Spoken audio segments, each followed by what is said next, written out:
Much love, Shelly. I appreciate that. Reverend Tim, what's up?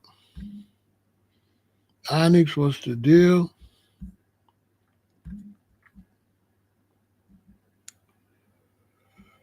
That last live, I just ended it. My phone kept ringing. My daughter kept calling me. So I just said, let me start over. I couldn't think. Everybody come on in. Yes, it's my birthday. I was supposed to be doing things that I don't really feel like doing. So I'm not feeling, I'm definitely not feeling like running around. I mean, I'm going to tell you straight up, not today. But it's a shame because I should be going to meet with Fred Williamson so he can sign my DVDs and my VHSs. But yeah, I was supposed to go to this today. I would have had to been leaving in a minute. But I'll get with him some other time. He lives here in Chicago. So I'll make that happen. I got my cousins and I got my everybody want to take me somewhere. I'm not really feeling like going away. I've been gone for a whole month. Going, I did enough going.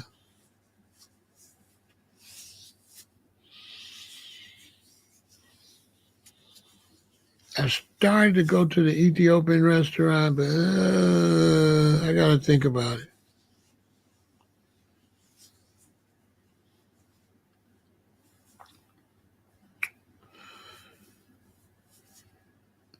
I don't be celebrating birthdays, but I appreciate people wishing a great birthday. But I do like them because that's another year. But it's like I'm 67. You can't celebrate all of them. You know what I mean? You get to a certain age where you only celebrate certain ones. You know what I mean? Like I'll do 70. I'll do something crazy on 70. But come on, man. Do something crazy on 67, 68, 69, 70, 71, 70. Man, you know what I mean? I guess. I guess.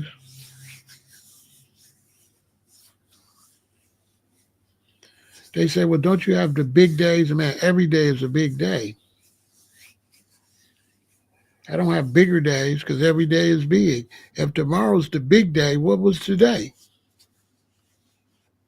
So the big day is negative because they all big. Because every day is like your birthday. If you're alive, every day is your birthday. You feel me? But it's good, for it to be a date and you want to do something. You know, that's a good thing.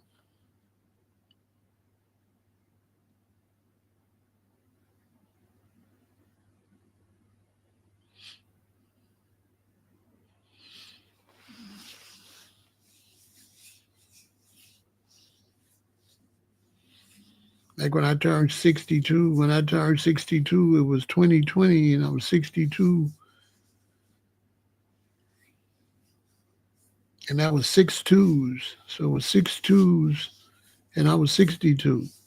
So I did something special. I went to the doctor. I said, let me go to the doctor. I haven't been to the doctor. You know what I mean? I mean, I've been to the surgeon, but not like to the doctor. I've been under surgery, but that was from a violent incident. But as far as getting sick, I ain't been to no doctor for getting sick. I mean, I've been to a couple times with the when I had them hiccups and stuff like that, but I don't really be going to the doctor. So I thought that would be something nice to do to go to the doctor to get all of my vitals checked out. Because one thing you want to do is, you see, if you know how to take care of yourself, Then when you go to the doctor, you go into the doctor to find out what you need to take care of because you're supposed to know what to take care of, especially when you got a cell phone and you got Google, and you got YouTube, and you got all this information at your fingertips. So you can go find out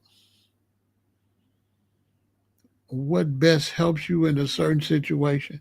And you'll know if it's a serious situation or it's something minor that you could adjust yourself as a human being. Okay, you're low on vitamin A. Take some vitamin A. Duh. Of your own choosing instead of letting the doctor prescribe you the vitamin A they want to give you. Man, no, don't thank you, doc. So I just go to the doctor for him to tell me stuff and then, so they didn't have nothing to tell me. Like, oh, your stuff is perfect.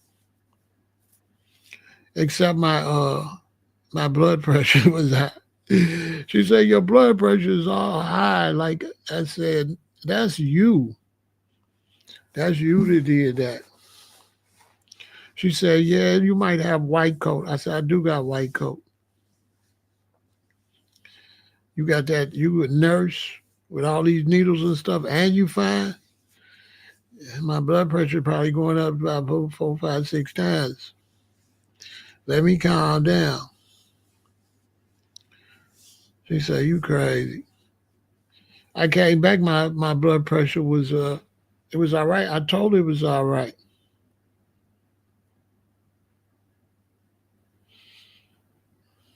I told her, like, lady, I don't like doctors. Get my blood pressure up. I don't mess with y'all. You know what I'm saying? I don't be messing with no doctors. He said when he get 40, he gonna do it big. You know what I mean? It's good to do things for yourself if you feel like you need a reward. It's good to reward yourself. It's good to reward you. It's bad to reward yourself if you don't feel like you need to be rewarded. So if you ain't the type of person that need to be rewarded, then just chill. Don't do it just because everybody says what you're supposed to do.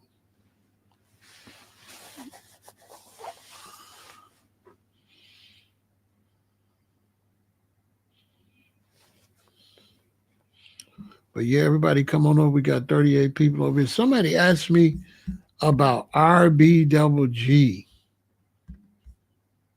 today. And they said people were saying, what happened to RBGG? And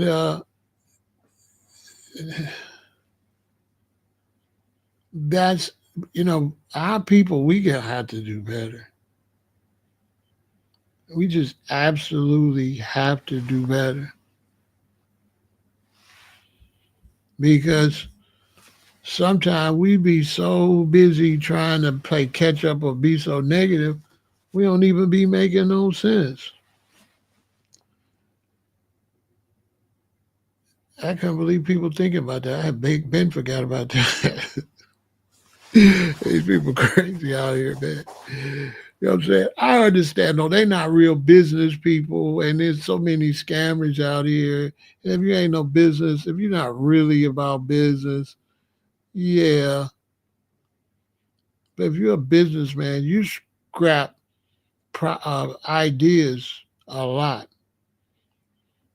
and especially before you've invested and you see a dead end street.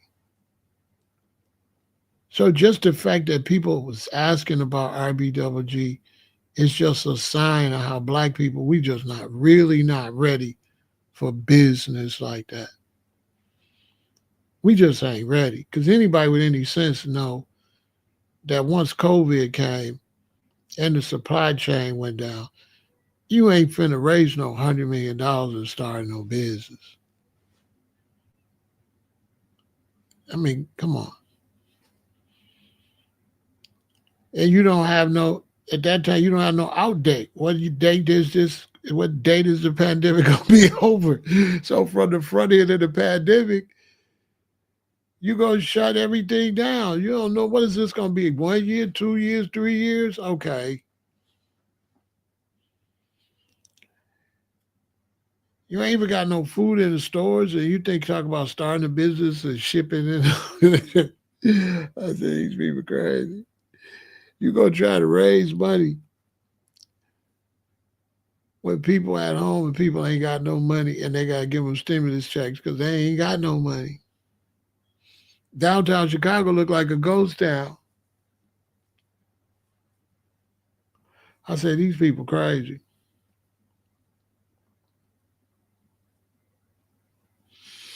I shut it down so we didn't lose no money. We didn't waste nobody's money. Cause all the money that we got, we that was for trying to get the paperwork together, logos and paperwork and all that stuff. And rather than keep going, I just shut down. If I want to get it back up, that initial money for all them logos, now I don't have to do that over again. But I got to finish filing that paperwork. I had a friend of mine gonna do it because she was gonna, charge me a decent price because they'll rob you on that paperwork to do them non for profits and all that. They'll rob you blind trying to get that stuff done.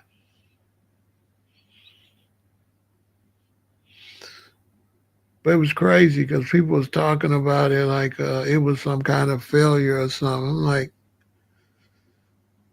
what do you mean a failure? Like, I don't know. We business people. What do you mean failure? You cancel. In business, you don't care nothing about cancel. Okay, pull the plug. Quick, fast, in a hurry. You don't, when you're doing business, you don't keep doing something because you want to do it when you can already see it's not going to pop off. That's not how you do business. Business is like unpredictable and you have to roll with it. The worst thing you can do is try to force it. Now you done sit up here and raise $100,000 and can't do nothing. You know what I'm saying? It's better to go ahead and take that little $3,000, $4,000 or whatever and pay for that to get it done. And when you don't see nothing happening, just shut it down. Shut it down. I kept the website going, but dang, the pandemic just never stopped. I turned the website off. Okay, this ain't coming back. So from my point of view, it was like ain't no way. There's no way. Even if we raised $100 million, there's no way I would have gave nobody no $100 million to start no business right now. Not last year, not the year before, not this year, or not next year. There's no way. That would be the dumbest thing you could do is to make $100,000 investment in a business right now, unless you got some type of inside information or something like that. Because man, these people ain't got no money. Some people ain't sure they're gonna be able to keep their money. These natural disasters is acting a fool. So, oh no. And the supply chain still ain't back right. You know what's crazy though when I'm talking about that? It's amazing how they could just make people forget. Like they wiped people's memories, you know what I'm saying? Because if you go in a store like Whole Foods and you was going in there before the pandemic and you can't see the obvious difference, they lost a lot of product, man. That that stuff never came back.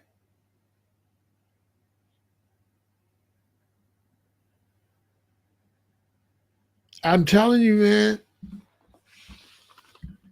Hold on. I think I got some of the stuff. Let me see if I got some of the stuff that didn't come back.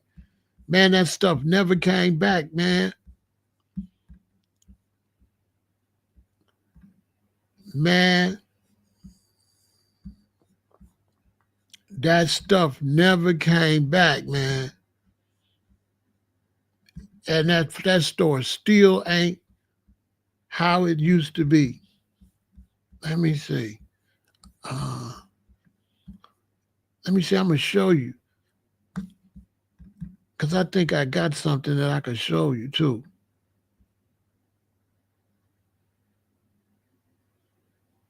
Man,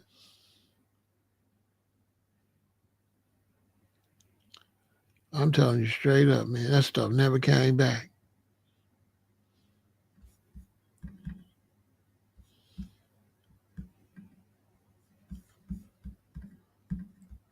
Hold on, what is?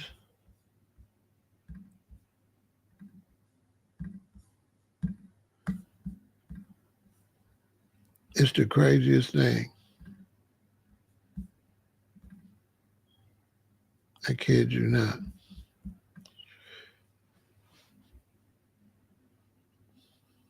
Things are still weird. Unless I'm tripping. If I'm tripping, tell me I'm tripping.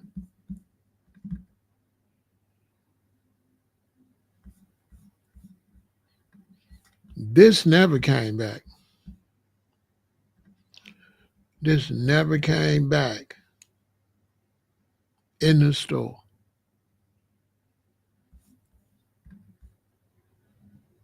It never came back. It went away. And this ain't the one I got. I was getting the chocolate one. It never came back. Man, that product is gone.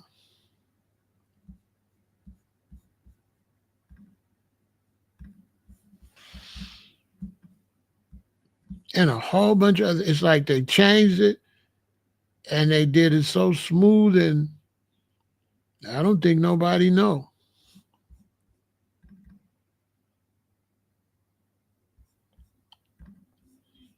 I don't think people know it changed. Because it's definitely like shopping in a different place.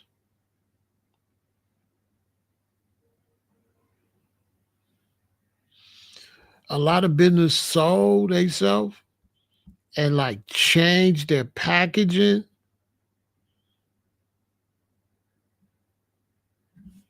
You know what I'm saying?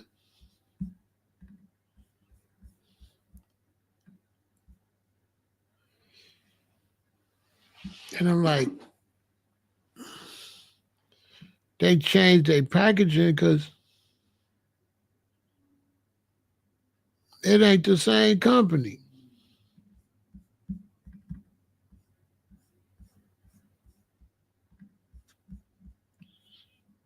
I'm telling you, man. Unless I'm crazy.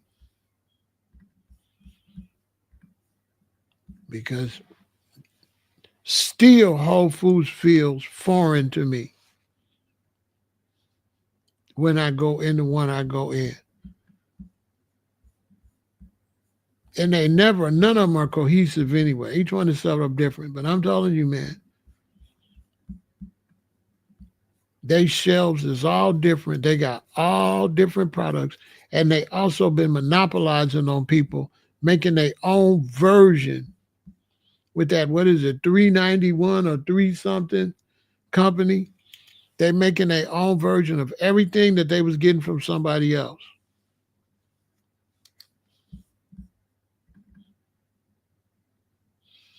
I can't find the one I used to buy, man. But it's not in there no more.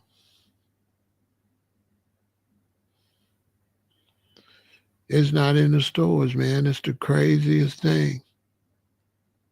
I said, what, they just went out of business or what happened? Then they just had some new brands in there.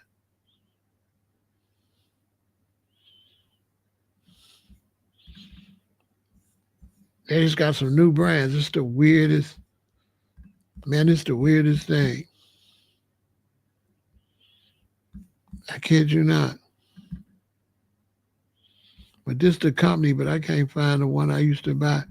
They ain't got it in there nowhere.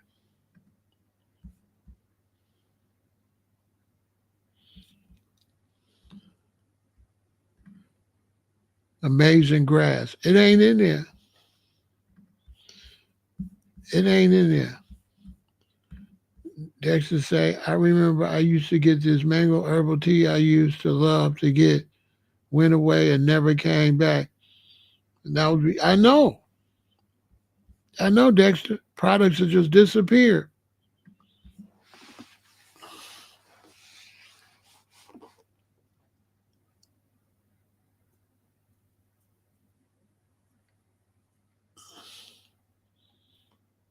The economy, man, I'm telling you. One thing about living in a big city like Chicago, oh, you could see the economy here quick. I'll give you an example. If I drive from the north side to the south side on Lakeshore Drive, there's an exit at Michigan. And from right before you get to that exit at Michigan and get to Roosevelt, take you a certain amount of time at rush hour. It's going to take a minute.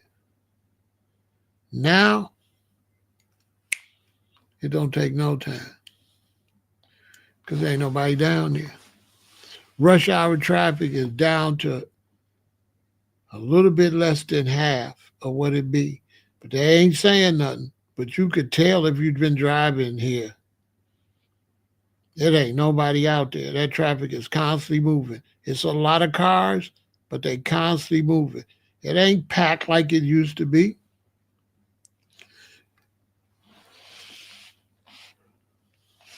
Everybody working from home. All my friends work from home that got office jobs.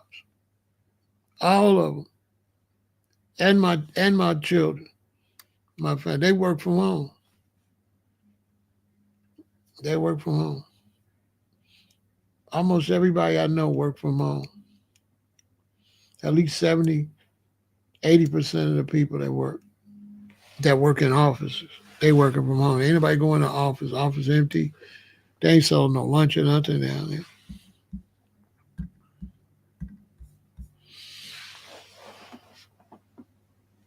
There is no way I would invest $100 million.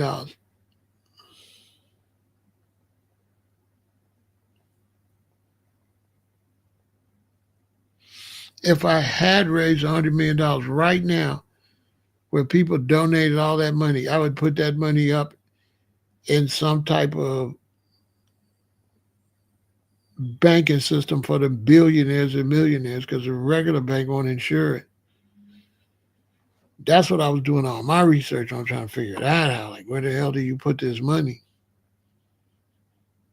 Because you're only going to be insured for like 250,000 or some crazy. And whatever it is, if you put a lot of money in there, lose it, it's gone. You know what I'm saying? So I'm like, well, where do people keep all this money? So that was crazy. So I was like trying to raise this money, not knowing what the hell I was doing. But I knew could do it though, because all you do is find out how to do it.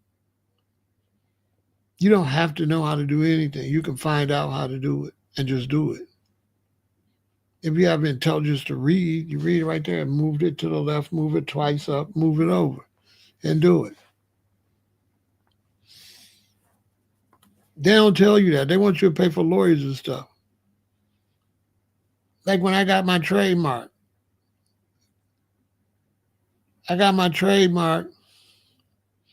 They put it in separate banks, Martell, but I multiplied the banks and it was a whole, you know how many banks? You know how many banks I would have to put it in to have $100 million? Oh, it's you.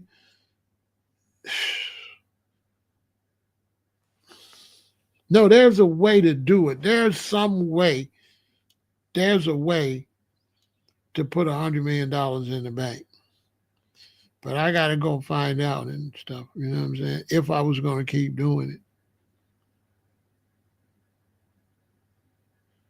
Now, it was going to be a pain in the butt because it's all these scam artists out here. So I would have had to have thick skin because people be like, scam, scam, because they're probably trying to say I'm scamming now and we didn't even get no money. But whatever. Like, we didn't even, these people crazy. So we didn't even get nothing. Like, well, what kind of scam is that? That's one of the worst scams in scam history. But you just scam it for free. What the hell?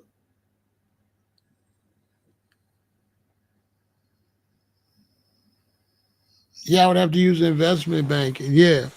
So I was just gonna have somebody do all that stuff.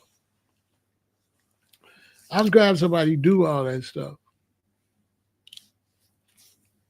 So that's why I wouldn't worry about it. I just wanted to set it up and start the money come in and then go talk about it. Hey, make an appointment to see you. I go see you. So what's the deal? I came to see you because we raising all this money. What the hell do we do with it? you know. But then I also know how to go. I know how to go to YouTube and search. So once I would have got it rolled, I would have went on YouTube and search and listen to people and go and I figure out. So that's why I didn't really worry about it. Because one thing as a businessman and you begin in a different type of business, whatever, you do know that anything can be done. So you don't really panic over getting it done once you know what I'm saying, you know that. You're just going to do the basic thing, find out what's what. Like if you say, oh, we want to open a bar. Say, okay, let's open it. And then once you decide to open it, then you go find out how to open it.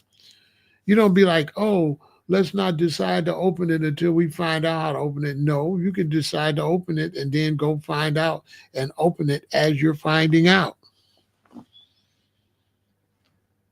This is the best way to learn. And it's really sweet learning now with YouTube. Oh, man. Because you could just sit up, man, and take a couple of days and watch 10, 20, 30 videos. Sometimes they don't have that many on that subject. You might only get to watch 4 or 5, but you can, really see other people's point of view. And you can even watch these things and they show you how to do it while you're doing it. And you can freeze the video and say, next, put that here. And then freeze it and next, put that, boom. That's what I did for that thing I just had to file. All businesses, we had to file that piece of paper before, or they're going to charge you $5,000 a day or something crazy. You know what I'm talking about? I just filled that out. I just put the man on YouTube. See, I don't even know the name of it, but I know I filled them both out. I don't care. I'll fill them out next year, whatever. I ain't got time to try to remember the name of those stupid paper, man. I'm trying to fill out. I followed the dude and filled it out. It was simple. Boo, boo.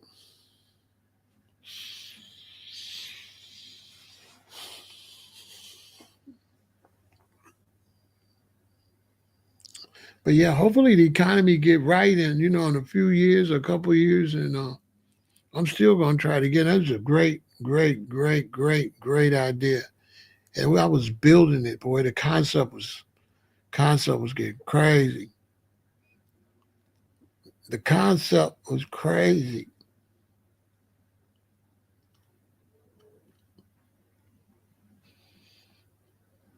It was the smartest thing. You know what I mean? Because we're giving all this money away.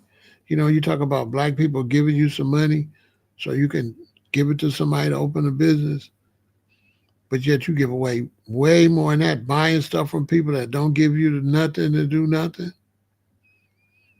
That's the craziest thing ever. Because $100 million ain't nothing. That's pennies compared to what we be throwing away.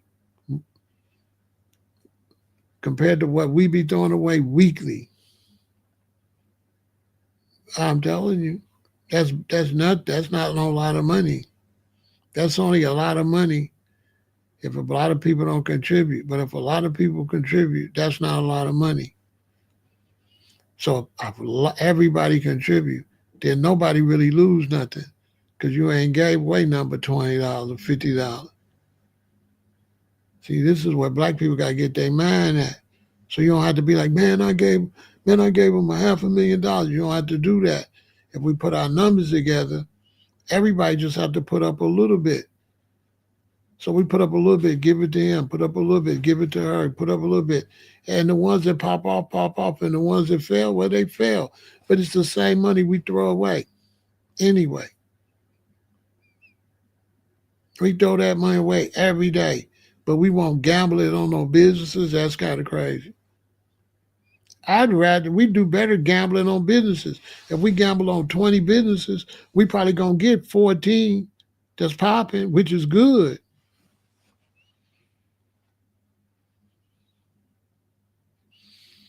What's up, XYZ? So somebody told me people was talking crazy about the idea. I'm like, what the hell you mean, Tom? What's one of the best ideas ever been on this social media. Bunch of black people put your money together, then have a contest to see who got the best idea for the best company and get them $100 million and let them go open the company. Best contest ever because they gotta have everything together. I need to go to one of these networks, but they don't want to. I need to go to one of these networks and sell that idea. So that's a cold idea because they got it. In order to win the money, you got to have all your I's dotted and all your T's crossed. We're not going to do it for you. You the one want to open the business. So go make it happen. Go get everything necessary and show us that you can do it. And out of y'all 4 contestants, whoever can really do it, got the best idea, can lay their plan, they get the money. And then next time we have another contest.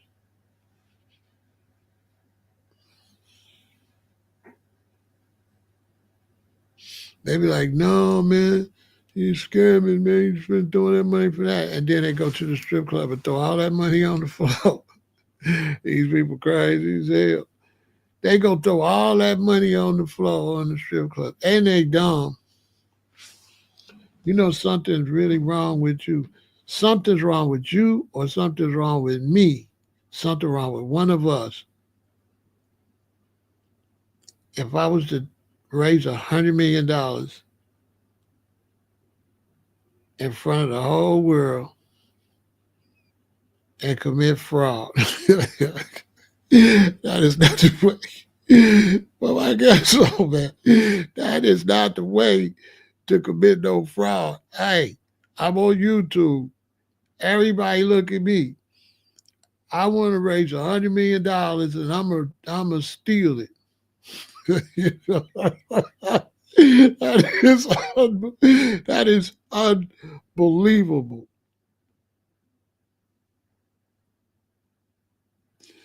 That is totally unbelievable. It's funny when you think about it. It's absolutely crazy. If seriously, it's funny, but it's hilarious, really. If you think that I would raise $100 million on YouTube for black people to win a contest to give away and ran off with that money, that's just hard for me to comprehend. First off, it's hard to comprehend because I got to think like, okay, let me think with me first. Like, who who would do that?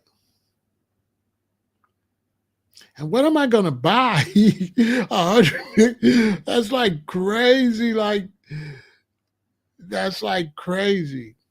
$100 million scam.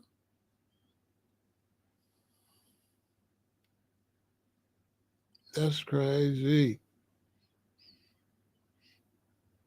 If I did do something like that, I should be like mentally evaluated first before you lock me up because I gotta be slow. You gotta be you gotta be super slow to even, you know what I'm saying? You're gonna scam for like 10,000 so you can be in and be out. And you definitely ain't gonna be like on YouTube, hey, I'm Pharaoh every day. I guess. You might do it if you were polite, you might do it. If you was polite might do it.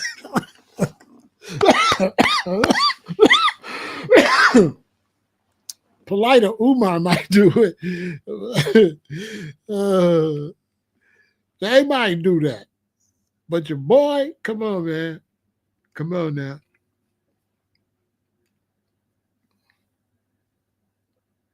It's funny to me. It's just hilarious. I can't. It's hilarious. I need a TV show. I can just think of me as a crook. I'm sitting up. I got it, man. I'm gonna get on YouTube, man, and I'm gonna have everybody send me $100 million, right? And I'm gonna run off with it.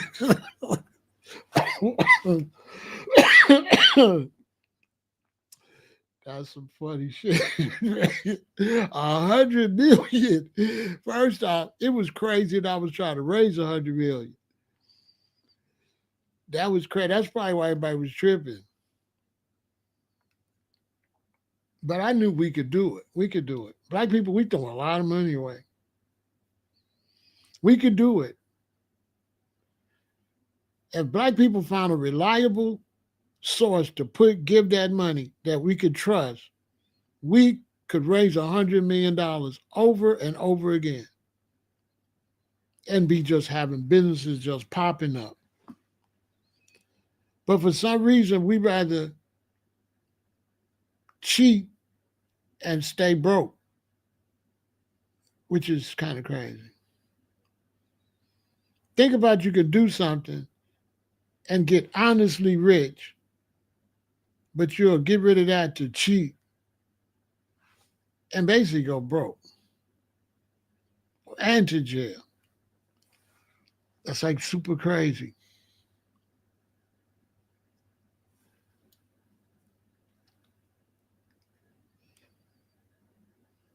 Seriously. But I was going to deal with it though. I already had that beat though. I was going to kill the gang with the scam accusations. I had that. I had that ready because I was going to go to Washington D.C. to the IRS. I was going to go to the big police. You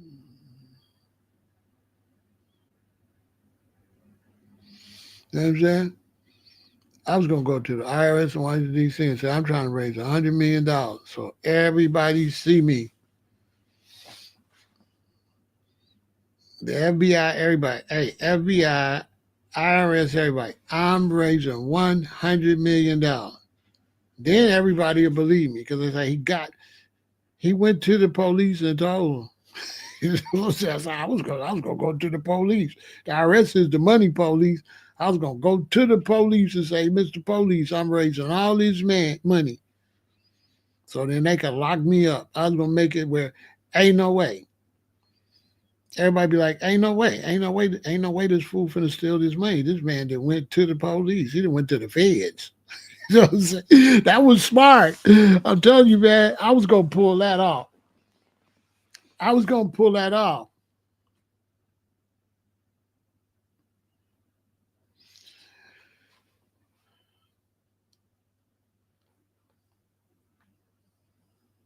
I was gonna pull that off. That's gonna be so smooth. That was gonna be the big sale right there. I'm Pharaoh. I'm at Washington D.C. I'm at the IRS headquarters. Boy, hey, I was gonna be on everything, and then more donations. I would make the TV news and everything, and then I would get more donations.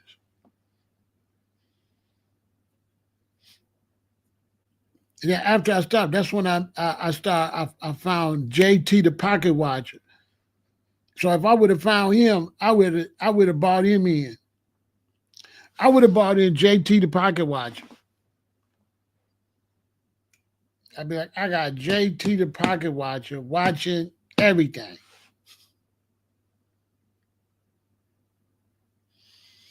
All right, that's cool. That's cool. That's it, man. Shout out to my boy JT the pocket watcher. He would have watched me. He would have helped me though, because I believe he would have known how to do the money. He wouldn't have to be on me because I ain't know nothing. What's going on, Ivy? He wouldn't have to be on me.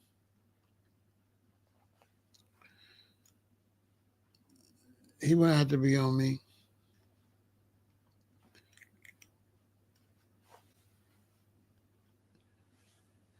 If I pull that off, I'd be bigger than life. So why would I? You know what I'm saying? It's just people think small. But if you think small, you think, okay, 100 million. If I was scamming, I'd probably get away with about two or one. You ain't gonna get nowhere close to 100 million and scam. So you're gonna have to mess the whole thing up at what, about a 1 million? You know what I'm saying? So that's gonna mess the whole thing up. So then I don't know why you do that. When if you pull it off, you'll be famous and you'll be the man anyway. What would you need? You know what I'm saying? What would I need if I pulled it off? Think about it. What's bigger? Scamming or pulling that off? You pull that off, boy, you if you pull that off, you going down in black history for real. It's crazy. And I was genius. I told everybody, get everybody the formula right in front of their face. I gave Black America the formula right in front of their face.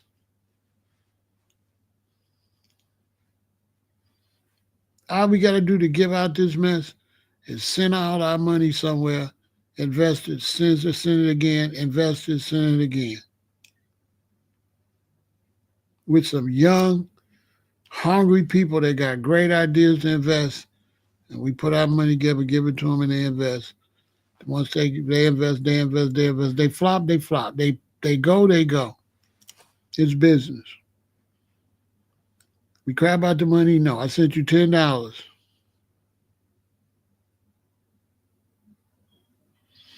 I don't care if somebody do it. If anybody want to do it, go ahead and do it. I'm not gonna be like, no, don't go do it. It's my idea because the idea is if black people could get it done, then do it.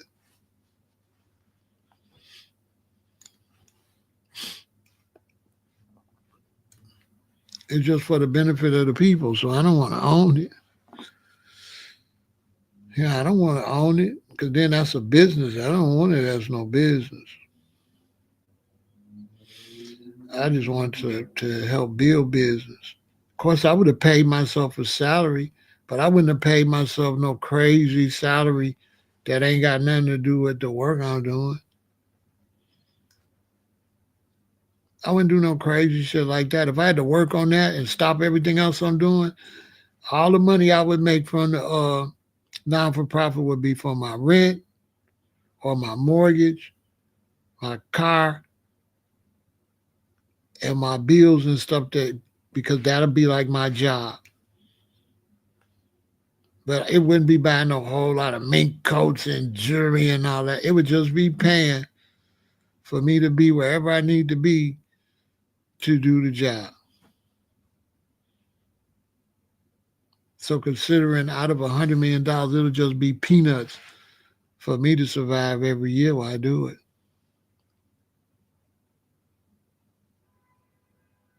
Now you have to pay yourself. You have to pay yourself. But I mean, it was the greatest idea so far because it was like a contest too. Once we raised $100 million, there was going to be contestants. You just don't get it. You got to win it. And whichever groups comes with all their I's dotted and all their T's crossed and got the best idea on how to spend this $100 million and make money, they going to win. And then the public was going to be the ones decide. It wasn't going to be decided by me.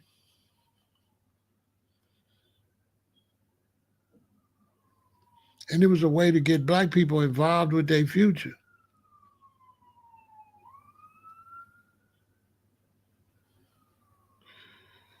She's a genius, but it's like right now, I wouldn't do it because I got to wait to see the economy is not back up right. The economy is fine for some little food and stuff like that, but as far as parts for machinery and stuff like that, I'm not sure if all of that is back. I don't think so. So the amount of equipment and stuff you would need if you want to build a major company, I don't think that supply chain is up. I don't think so. I think it could be depending on what Trump do. If he really do turn the economy around, yeah, it'll be popping.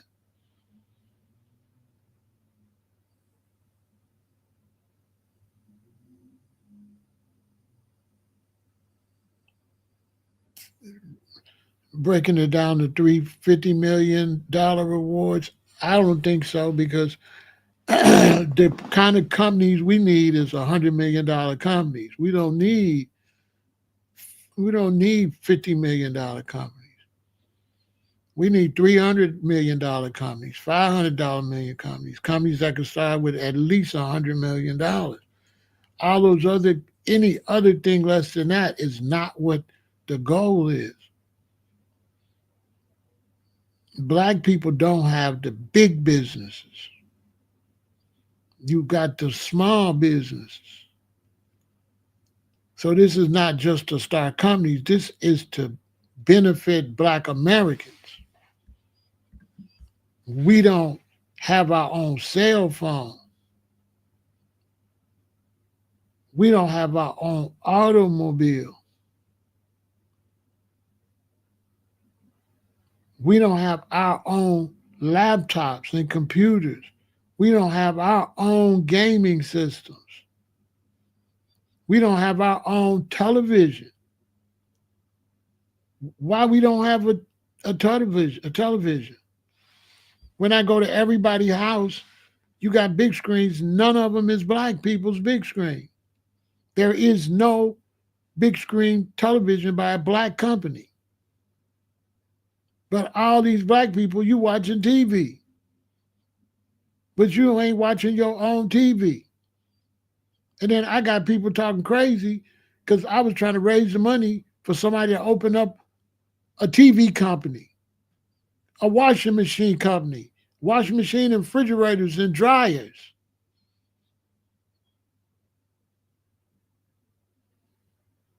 You understand? Hospitals, we wouldn't have enough for a hospital. Hospital, we looking at a more than 100 million won't do a hospital. Now that's too much.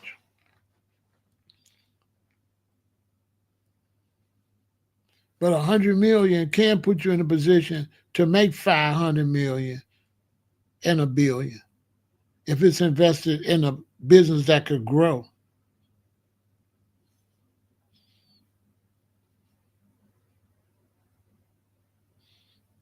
So if it's investing in a business that could grow, that's got room for growth, we can do wonders. But that's why it's a contest because we'll put it on the minds of the people to come.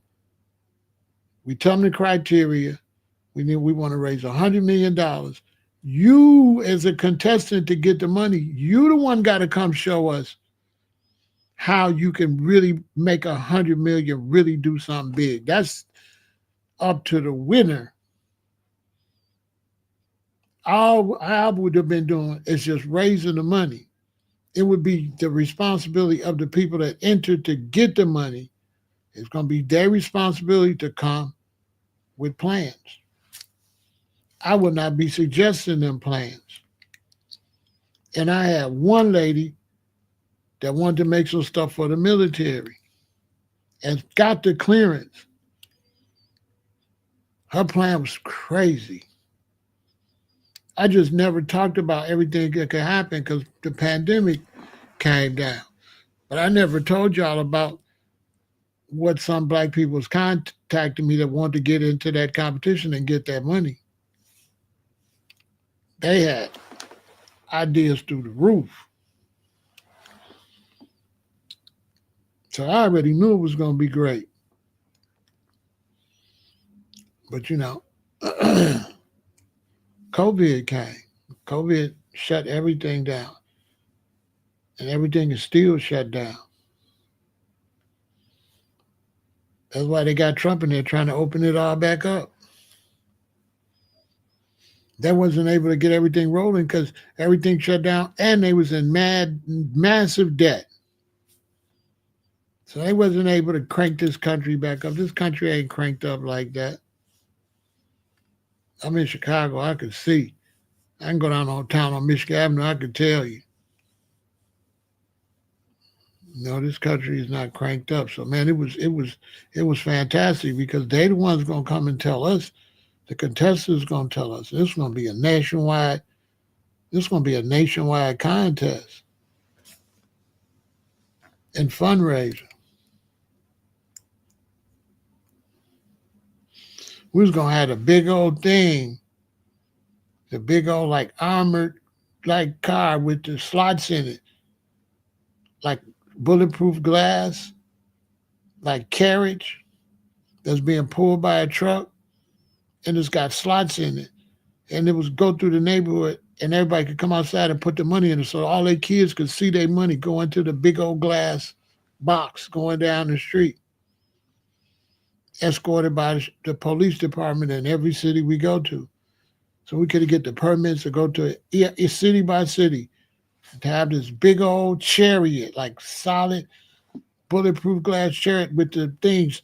You know how when you go and you put your money in and they take your money when you go to the bank? So now you go to the bank, you deposit money, it's like that. So you can just put the money in the thing and it go in there, you see it fall in there, and that way it could be rolling down the street and you could just see it filling up with dollars and all that. Take your kids and let your kids put money in there.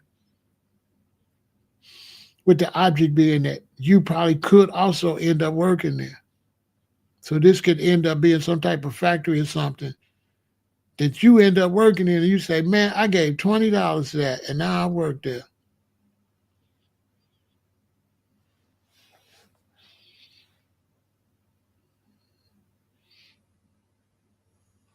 But you don't get rewarded for being a dreamer and thinking of stuff.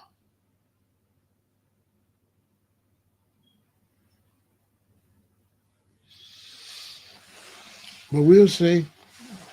I got to see how everything crank back up. Everything is changing. So, sometimes things work out for the better. Because if we go into this whole robotic stage, wasn't nothing going to work anyway. Because that's where it looked like they're going. It looked like they're going the robotic route.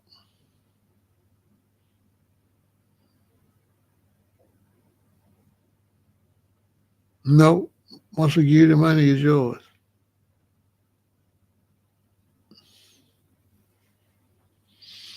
Once we give you the money, it's yours. People will be auditing your spending.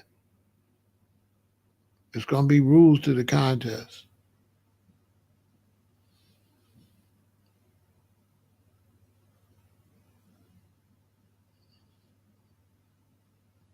And the money that you withdraw to do, it's got to come through us. So that, you know what I'm saying? We don't want no fraud. So you won the money, but we want to watch you spend it. We're not going to tell you what to spend it on, but we just going to make sure you don't steal it. So there will be checks and balances. But you allowed to fail because it's business. And black people need to learn how to do that over and over and over. Okay, you gave $20 that was last year, get $20 this year, get $20 next year. The same way you go to the boat, the same way you go to gamble, the same way you go to the club and the liquor store, and I ain't get them $20 constantly. But now when it's time to give money for your own community, now you're crying. And the only reason you're crying because everybody won't give. Because if everybody gave, we wouldn't have to do them but give $10. It's because don't nobody give. That's why you can give $1,000, $800, $500. But if everybody gave, all we would have to give was $10. And if every black American gave just $10, we could be doing all kind of things. And it was like every fourth time we was gonna give 100 people $1 million. So it's 100 million to this person, 100 million to this person, 100 million to this person, and then 100 million to 100 people on the fourth time. So the fourth time we give 100 people $1 million. So this can help. Imagine you want to open up a beauty salon. $1 million will have you so you can open your salon and you still got money. So there's no way you could fail. And we don't care. You got the money.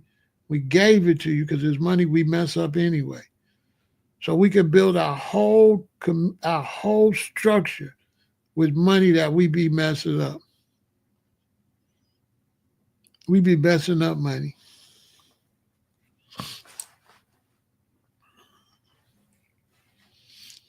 So it's crazy to be worried about money, giving money to do something, but you ain't worried about the money you getting already. The money you get now, you messing it up. Basically,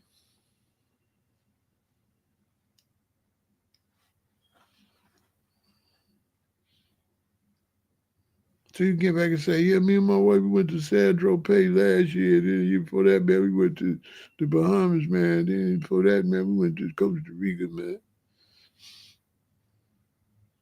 2 years later, what's wrong with you, man? Me and Jackie, we divorced. Man, you took her around the world now, yeah, but you can't see your baby.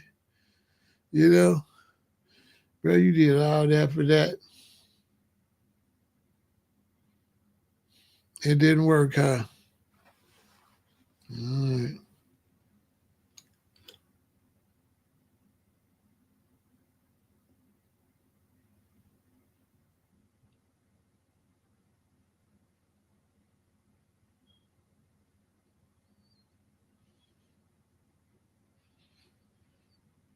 Yep, that's $500 million. If every black person gave $10, we'd be able to give 5 people, 5 businesses, $100 million. And that's money we be just throwing away. It's just incredible. And so people tripping over the idea, they ain't listening. Like, it's what?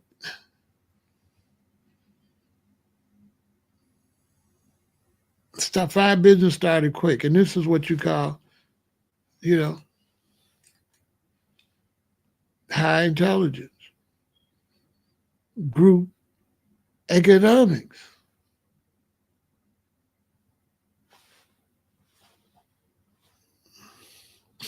Group economics. That's why you in the street when there's 3 dudes working together and you can't never beat them. Because 3 of them, they got 3 times the money they could put together. They got 3 times the customer base. They got 3 times the security. So they're able to move quicker than you. So that's why everybody be in a crew. Because the crew can move quicker than you by yourself. So you get with a crew and now it's rocking and rolling. Because y'all all feeding one monster and a lot of stuff is coming. I mean, this is what we could do with business. We wouldn't be in this situation we in. But instead of us group economic,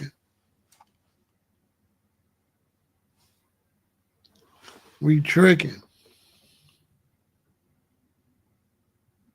We group tricking. We all giving all this money to these nail salons and all that. None of them people is us. All the money leaving our community. As a group, we ain't really got no problem with giving it away as a group, individually, everywhere. We sure just give it away. Now, black people, you'll go give all that money away, but worrying about what a black person want to do with it if you give it to them. But you ain't worried about what all them other people gonna do with it when you giving them every dime you got, fast as you get it. On my soul.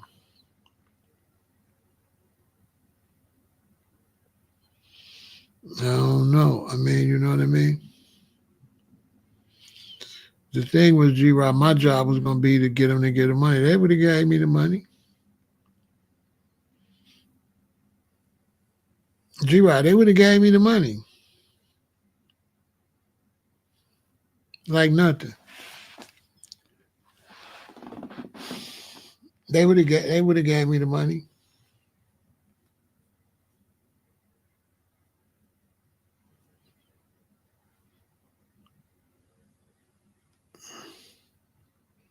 Yeah. But sometimes people got so much for failure in their mind that they don't believe nothing happened because they just got failure in their mind. So to them, it just sounds crazy. But in real life, it's just like you go to a party, it's the baddest woman in there. And when you go talk to her, she go. Why? Everybody else scared to talk to her because they think she's the baddest chick in there. But she got to be talked to too.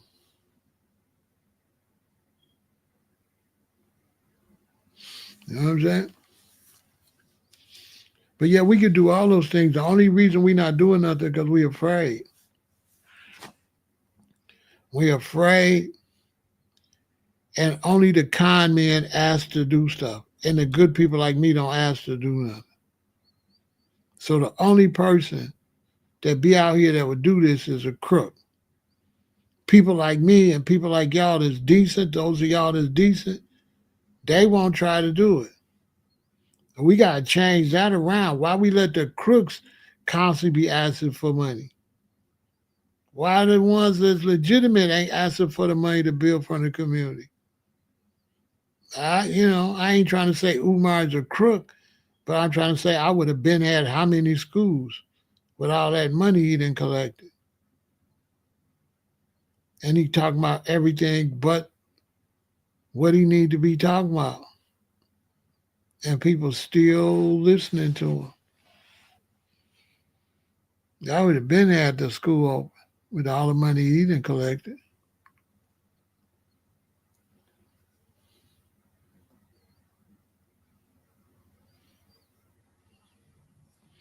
And people like that doing that, how he doing, is making it hard.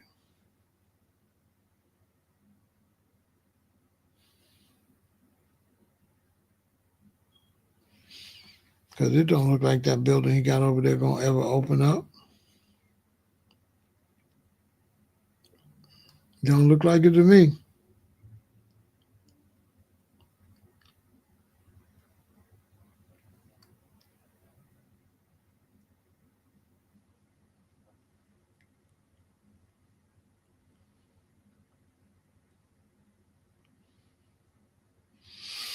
Yeah, they said we're not gonna do this. We won't do nothing for ourselves. And when you say let's do something for, but they will do it. Black folks will do it. Black folks didn't stop it. COVID had stopped it. COVID had stopped it before it got started. We had to pivot too much.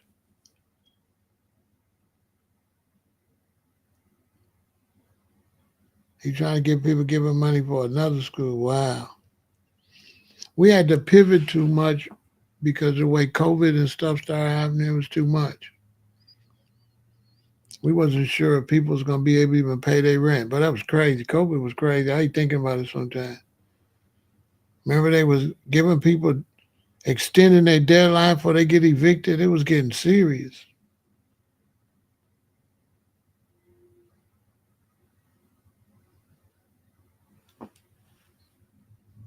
It was getting real serious.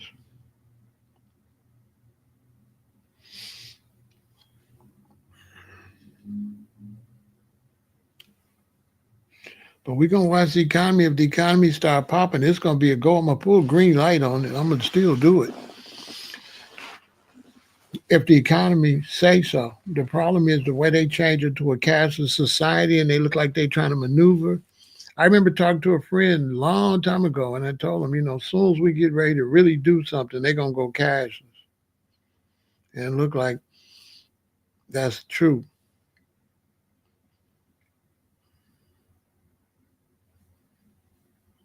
It looked like they finna go cashless. It's going to make everything way more difficult. It's going to be way more difficult because you won't have no more privacy, none, like zero privacy. It ain't sunk in everybody's head until it happened. It's going to be a straight police state. When you go to a cash society, that's a fingerprint. You understand?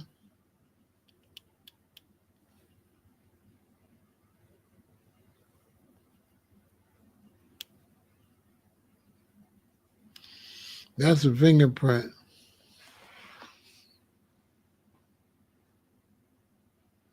You said COVID was a curse and a blessing. Man, that was messed up.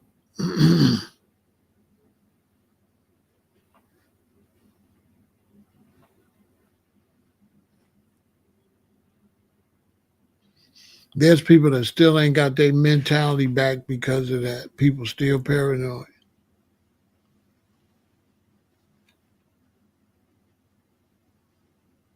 What's going on, Brandon? People still paranoid after COVID. Cities lost so much money. They let Amazon step up and take over, so now delivery take over, so the stores is crashing. Because of COVID came, everybody using Amazon. Amazon came up big. So now the people lazy. The people want Amazon. You order a product, they want it the next day, like Amazon. It's crazy.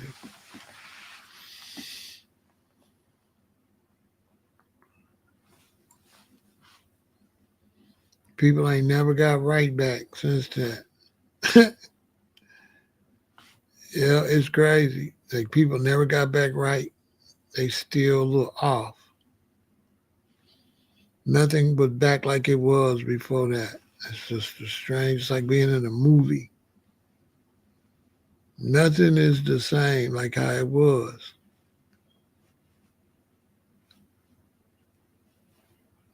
It's the craziest thing.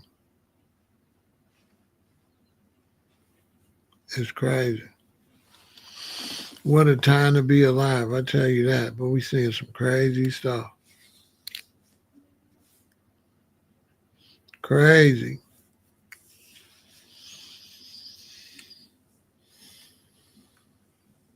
One thing, you'll have all your answers by January on where we headed. So by January 1st, everybody will know how we gonna have to maneuver. That's for sure.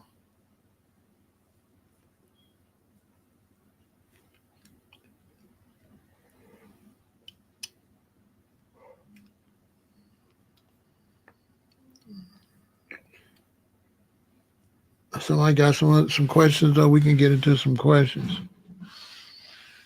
I'm doing this marathon back to back to back. But I'm probably gonna take a break and then come back. But I will do some questions if you got some questions.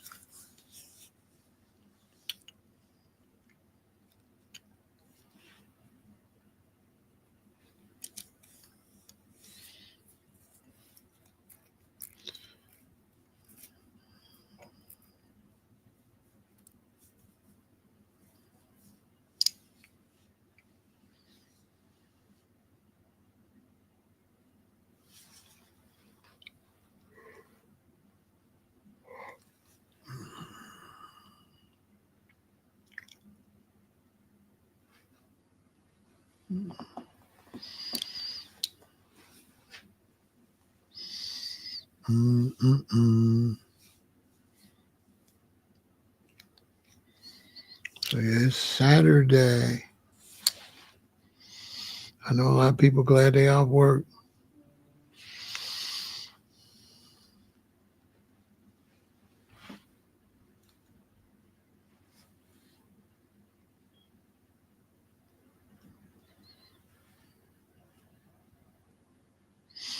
We got no more questions.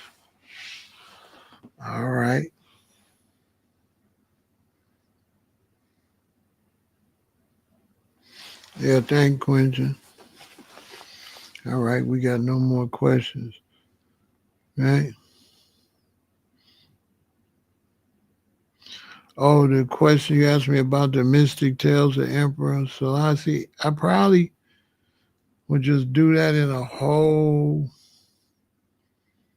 video by itself because it's just too much to just blurt out. It's all type of mystical uh, legends,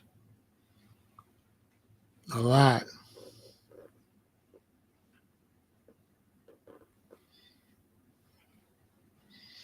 From when he was born, his mama passed away on through. So yeah, I'll do a whole thing on it. I gotta do a whole thing on it. I can't do that in the middle of this. That'll just have to be a whole video just on Emperor Haile Selassie. So I'll do that.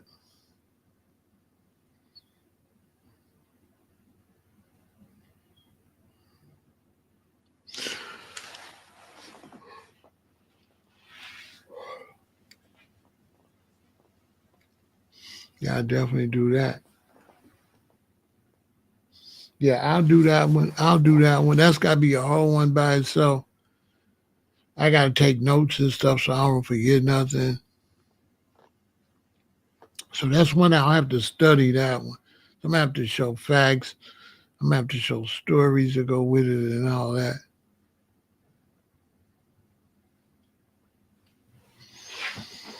But yeah, it's definitely a lot of strange things going all the way back to Menelik.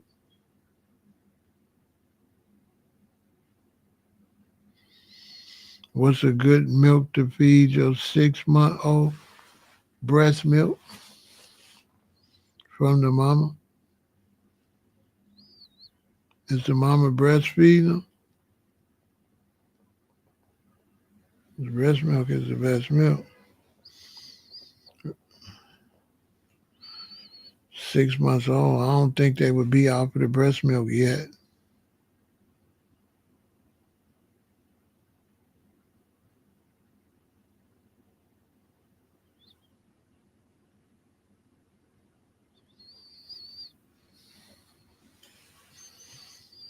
Or if she's not breastfeeding. Well, you have to look into that. I wouldn't want to give out no advice about nothing like that with a 6-month-old, or then you have some kind of complication.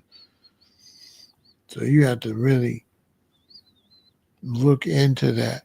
What the baby been drinking. Because whatever they've been drinking is probably what they're going to have to keep on drinking for right now, being that little. You can't just change their milk. It might mess their whole stomach up. They might not be able to digest it and all that.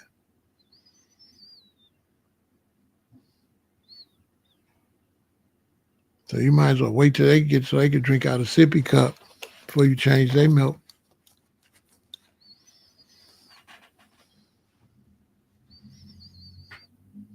That would be my suggestion. I wouldn't change their milk till they like 1 year old, 14 months, something like that. Well, I would change it because I wouldn't want to take the chances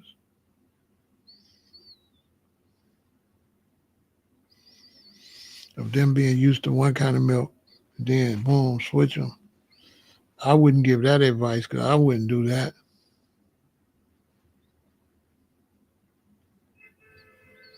Yeah, I wouldn't do that. Not little like that. They got to get bigger before I can switch it. So I probably wouldn't switch my baby milk till they start walking.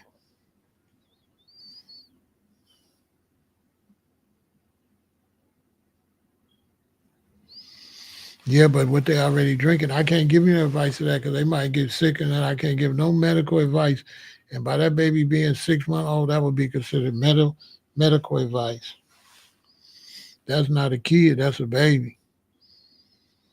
So it'll be irresponsible for me to be way here and you way there. I can't see the circumstance and I tell you, yeah, get a baby, drink this.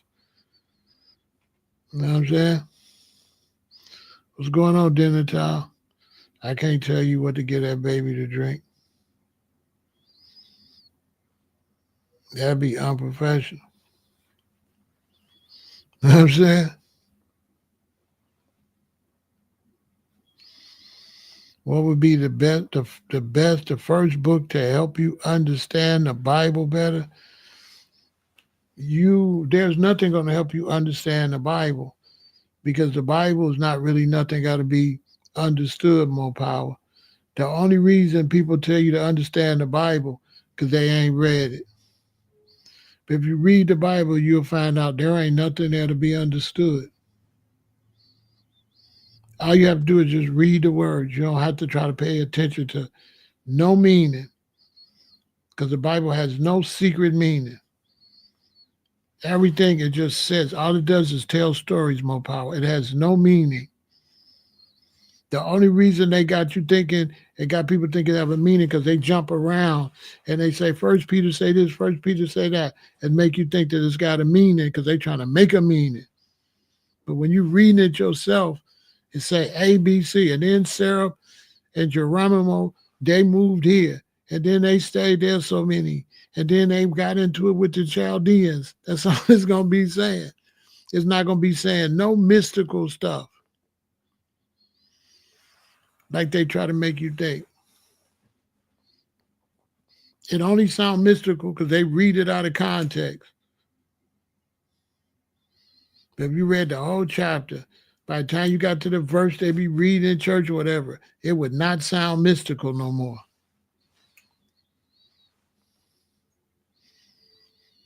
It don't mean nothing. You don't really need to know no meaning out the Bible because the Bible is a history book. So there ain't no meaning. It's saying everything point blank. There's no hidden meaning in the Bible. You see what I'm saying, more power? There ain't no hidden meaning in there. They just be jiving, bro. They just be making stuff up. That's why I tell everybody to read it, because once you read, you're like, oh, this is just a bunch of stories. And then they went here. You're going to be reading. Then they went to Hashalzabub, where they went and they had Sinai. And then Sinai grew to be 15 years old, and he was a great man. He did this. And then they moved to Shabbat. There is nothing to learn from that. You know what I mean about it? I'm telling you, if you read the New Testament, all you reading is the same story over and over. You reading Matthew version. I'll say, let's say 10, let's say 5 of us.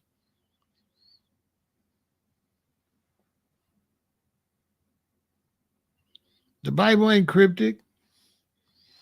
The Bible's not cryptic. That's people that don't read it. What's his name? Goshia Magic. The Bible's nothing cryptic in there. That's all nonsense. It's only cryptic if you jump around. If you read it from here to there, it's nothing but stories.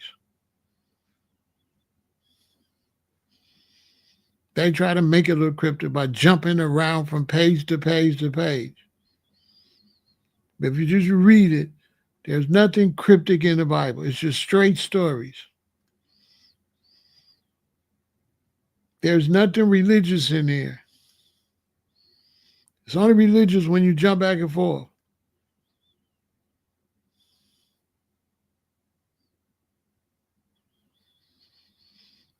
There's nothing mystical about Proverbs. If you get drunk, you'll be no good king. If you do this, you'll be a no good husband. If you do that, you'll be that. It's all straight. It's nothing. The only reason people think it's something because you got to learn the way they speak. And so the way they speak make you think it's all this because they said thou art. But once you keep reading it, you're going to know thou art don't mean nothing. It's the same way we talk. They just use a different words. And once you read that and see thou and this and that, see, oh, that's nothing. And then you just get the basic story. That's all it is. It's a bunch of stories. There's nothing mystical in there. Nothing. Read it. It's all straight out. They try to make it like it's mystical. So when they say giants walk the earth, they want to make you think that's something mystical. No, giants walk the earth. It's not that difficult. There's nothing woo about that.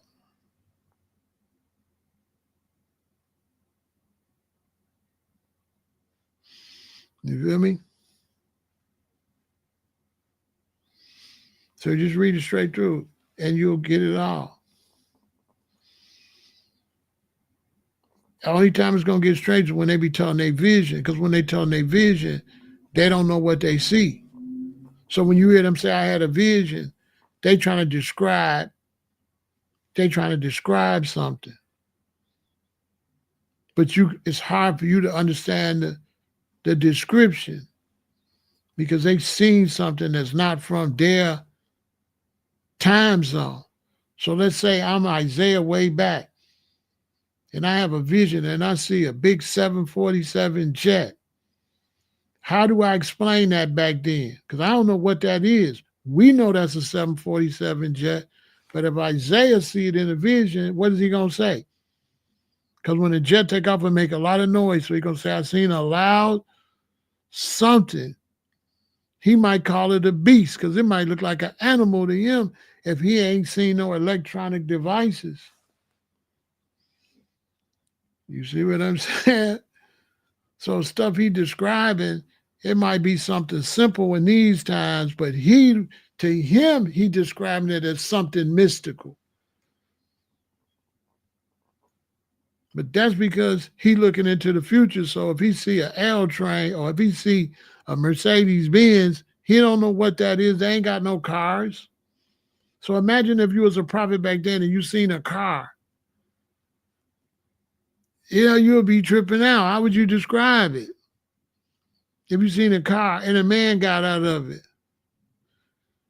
you'll be tripping. I don't know how you would describe it because there ain't no such thing as a car. Think about that. If you've never seen a car before and you've never seen a person drive up and get out of a car and you live back when it's horses and stuff and you had a vision and you seen all that, the way you describe it might be way out. You know what I'm saying? So a lot of that stuff they describing is stuff that's out here today, but they didn't know how to explain to you what it was. So that's why it sounds way out.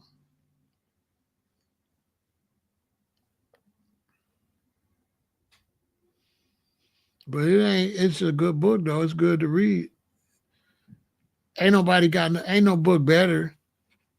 Ain't no science fiction book, mystery, love story, nothing. There ain't no book better than the Bible. The Bible is the best book ever put together. It's a bunch of books. So it's a collection of books. So it's better than one book because one book usually just be talking about one situation, one story, but the Bible talking about a whole bunch of stories, a whole bunch of eras, and a whole bunch of authors. So it's really good, man. And then if you read it open-minded and you remember all of the different nationalities and countries that they name, then when you do your other studies, you'll know when they cross with the Philippians and the Philistines and the Galatians. You'll know, oh, this is who they are. This is who they are. That's why if you got the big money, you get the big Oxford Bible that's got all of the dictionary to show you what every word mean. I had that one. My book collection was crazy. I had the book that every word it say down at the bottom and tell you what all that is. It was at the bottom, the definitions of everything on this page. I had some cold books. But overall, when you learn the knowledge, there ain't nobody to pass it to. So it's still just, because there's nobody to pass the knowledge to.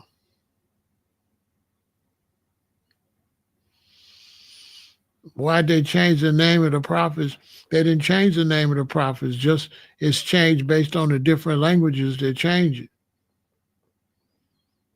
So based on the language, and you change it to your language, it's going to be different.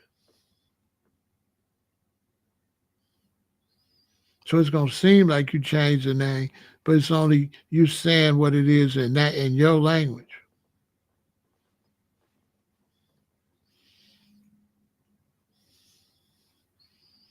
So a lot of those names you read, and is the language is based off of a different language.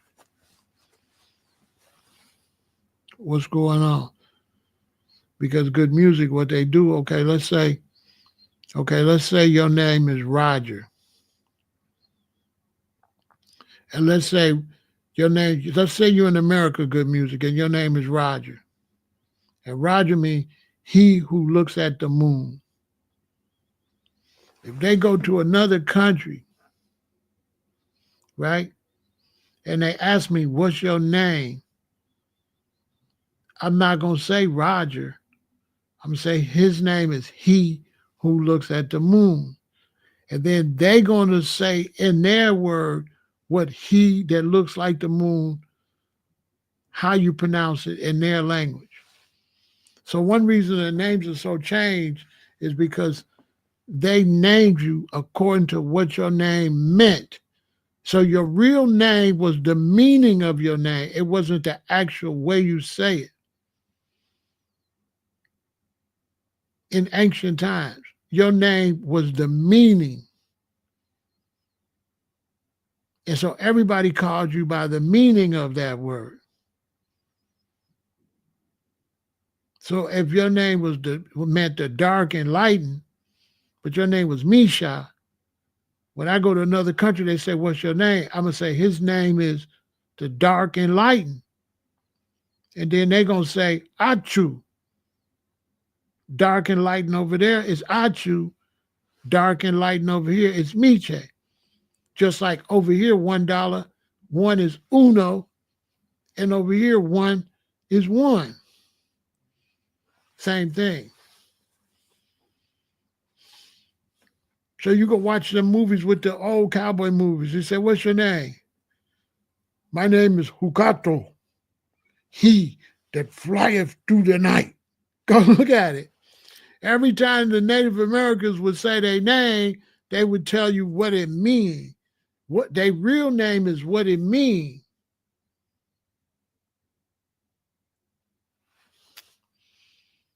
So if their name is Ake, Angry Hawk, his name is Angry Hawk. It's just pronounced Ake. It's a way of saying Angry Hawk. So this is how the Native Americans was able to began to try to communicate with the Europeans by telling them what their name and what it means. And so everywhere you go, they call you by what your name means in their language.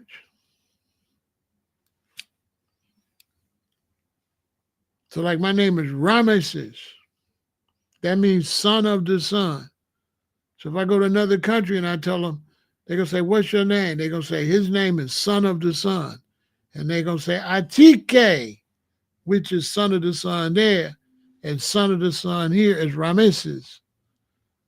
And son of the sun there is something else, the son of sun. So, but your name is son of the sun. And however you pronounce son of the sun. Well, in modern times, they didn't got that confused. But your name is what it means. Your name is not the way you pronounce your name is just a way to say what it means. You understand?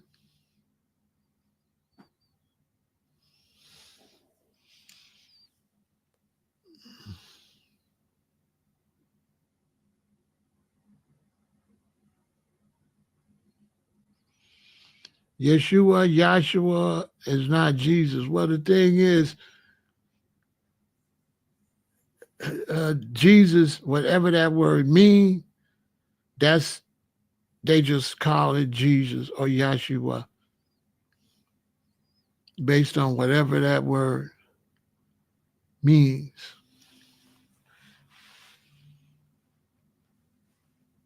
Because it's really not Jesus, it's Jesus. But in America, and up here they call it Jesus. But they got that from the Hispanics, Jesus. They just call it Jesus the same way they start calling us niggers, because down south, and the Hispanics call down south of the border, they call us El Negro, Negro, El Negro, and they said niggers, but they didn't know how to say El Negro, Negro. So the white man said niggers, but it was Negro. And that became Negro and the N word. See what I'm saying? Negro come from El Negro. So a lot of that stuff would be Spanish, or it'd be French, or it'd be the Swiss or the German pronunciation. And when people started traveling and mixing together, all that stuff got scrambled all together. That's why when you go study English, they keep talking about Latin, Latin, Latin. I thought I'm studying English. But this is a Latin word and that's a Latin word. Wait, well, then why don't we just call this Latin? Why do we call it English? You know what I'm saying? So that's all just a bunch of stuff to be confused. All you want to pay attention to is what the story say. That's it. So you look at what the story they said, and that's all that matters.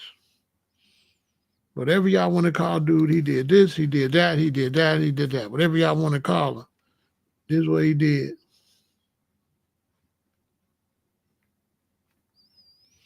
Just so you can get the benefit of the story out of there. Because all we want is the story. We don't need the names to be right. We just want the story.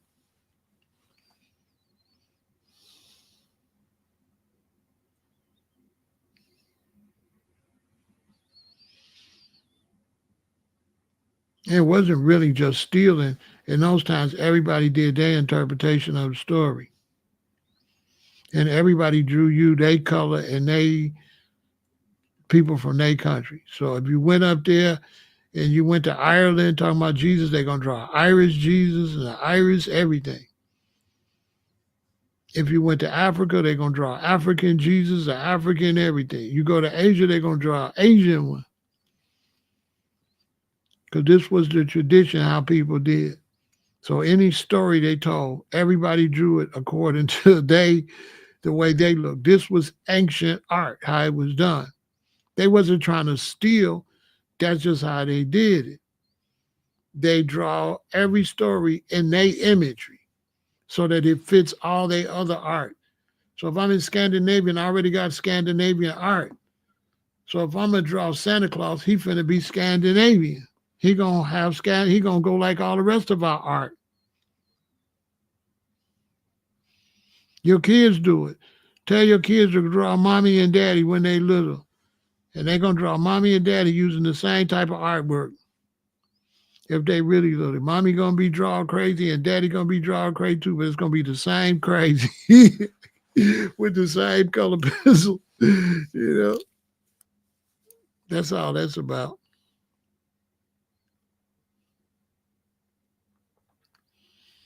I mean, language is made up of a lot of different people talking and building a language and putting it together. So all languages is a variety of languages that make that particular language. So language is a growing art form that developed over the time. So if you had a recording of black people talking in 1940 and a recording of black people talking today, they ain't talking nothing the same. Not even close. Because language elevates and evolves. You know what I'm saying? It don't only evolve, it's also regional. So they're going to talk one way in New York, another way in Chicago, a different way in Detroit, a different way in LA, a different way in Texas. Think about it. Don't nobody even talk alike. Don't nobody use the same words. You can probably tell the Chicago people by the way words we be using. I'm and I'm about to and all that. And you go to other places, they don't use that. Okay, thank you, Rockable. Hierarchical. But all you want to do is get the story. That's it. You don't care about the drawings. You don't care about who is, because you know that's just what's done. That's not proof of the race of the people. That's just how art was done. That's it. One reason they try to make the Bible so deep is so you won't just look at it face value for what it tell you to do. So they try to make it so deep so that way you ain't listening to it at all. You ain't learning from it at all. Because it's all right there.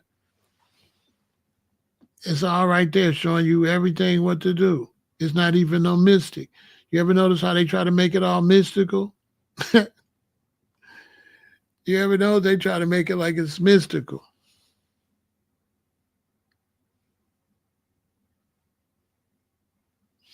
You know what I'm saying? Yeah, we say gym shoes. Everybody else say tennis shoes. But we say gym shoes because you wasn't allowed to walk around in the gym with hard shoes on. So here in the Midwest in Chicago, you couldn't go on the gym with your hard shoes on. The coach or the gym teacher is going to really have a fit. So if you ain't got no tennis shoes, you got to go in your socks.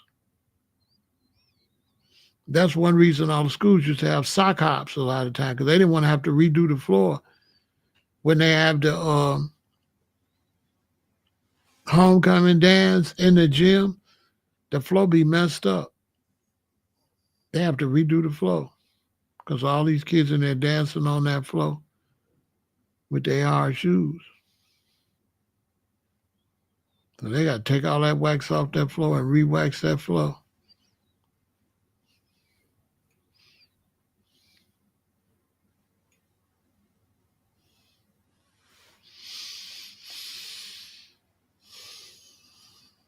I mean, I've been moving and traveling, living different places. I'm just used to people talking different.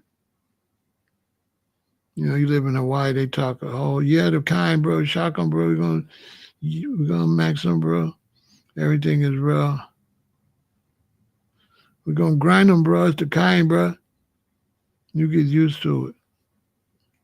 Everywhere you go, they talk somewhere different.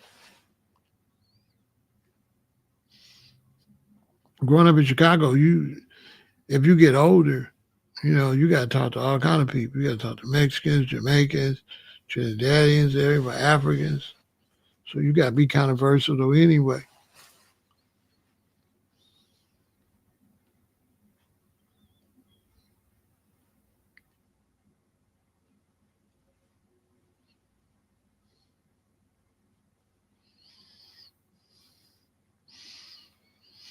Anybody got some questions?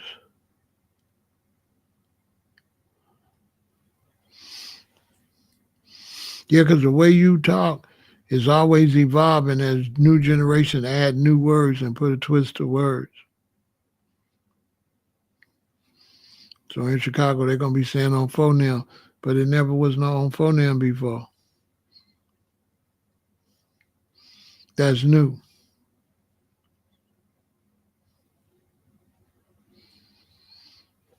So they have a whole new language in Chicago already.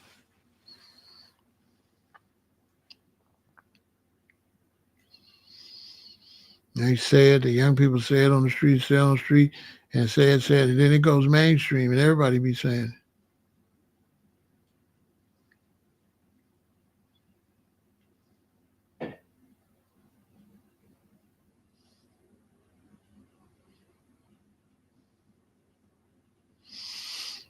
You ask me about Yahweh.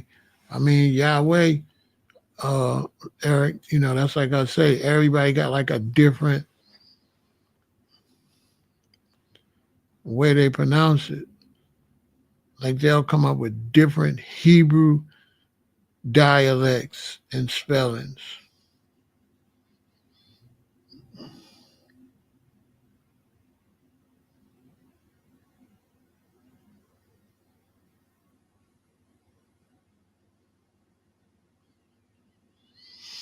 No, they ain't saying on fo. They ain't saying on fo. They saying on fo, F-O, but it was folks. It was on folks then.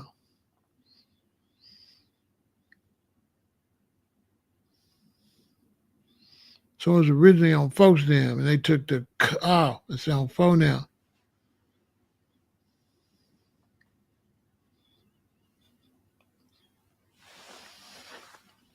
You know what I'm saying? So you had the foes saying on phone then, and you had the BDs and GDs saying on phone now. But they talk about two different foes. The foes talking about the foes, and the GDs and BDs talking about the folks on folk now. But they just take the folk out.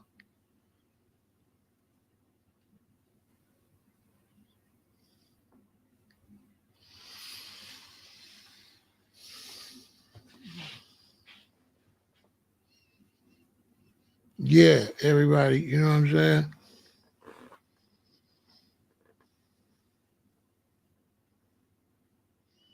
And most of them now, they don't even say it. They say on bro, on bro.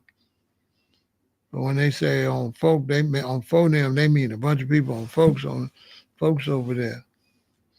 Or on the phone over there. On phoneme.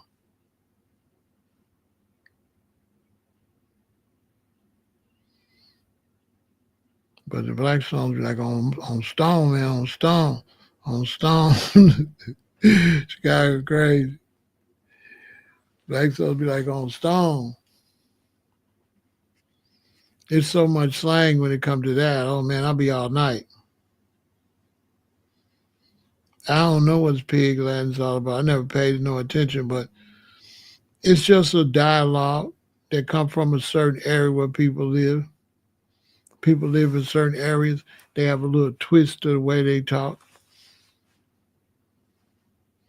So depending on where you live in Ireland, depending on where you live in Poland, depending on where you live in Germany, depending on where you live in the United States. If you're in Florida, you got one slang. You're in New York, you got another slang. So when y'all both go to another country, say y'all from America, but this one talking this way and this one talking that way, they wonder, what? Which one of y'all is really talking American? It's like, oh, he from Florida, he talking Florida American, and he talking New York American, and he talking Chicago American. So it's the same way with these other languages. It's the same thing.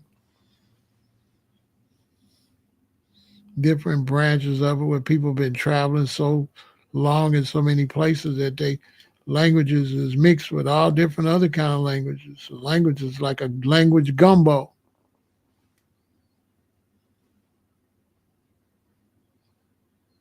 Basically. Because in the hood, they be making up words. They've been making up words since I was a baby. Black folks always making up stuff. We make up more words than anybody. There ain't nobody touching us with making up words and making up ideologies when it comes to talking. Oh my God. We do that in our sleep.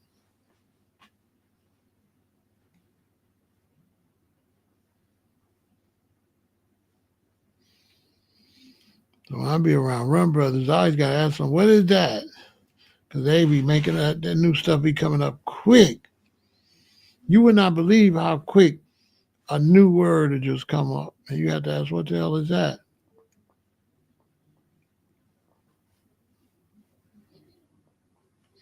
All it takes is one dude to be saying in his area, and then everybody starts saying it. Then everybody starts saying it. Then everybody starts saying it.